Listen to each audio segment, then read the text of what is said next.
नमस्कार, मी ॲडव्होकेट माणिक शिंदे, कोल्हापूर जिल्हा शेतकरी संघटना अध्यक्ष. महाराष्ट्राचे कृषी मंत्री नामदार माणिकराव कोकाटे साहेब ही दारूची बाटली आहे आणि याची किंमत साधारणपणे 200 मिलीला 180 रुपये आहे.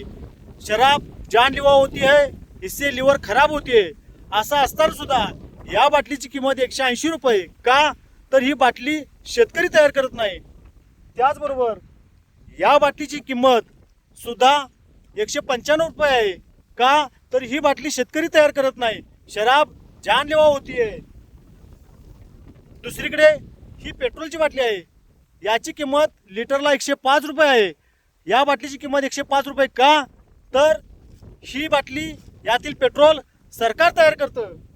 आणि ही गाईच्या दुधाची बाटली आहे आणि याची किंमत फक्त आणि फक्त 30 रुपये आहे. ही बाटली घरोघरी गरजेची आहे, जीवनावश्यक आहे.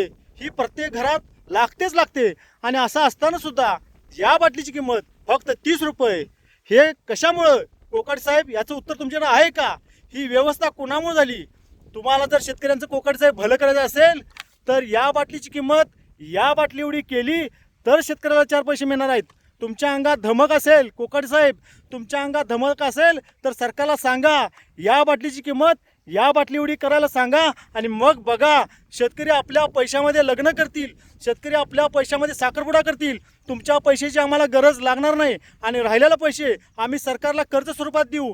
तुम्ही सरकारला विनंती करा, एवढं तुम्हाला जमत असेल तर करा. उगाच शेतकऱ्यांना नावं ठेवून तुमचं दिवस वाया घालू नका.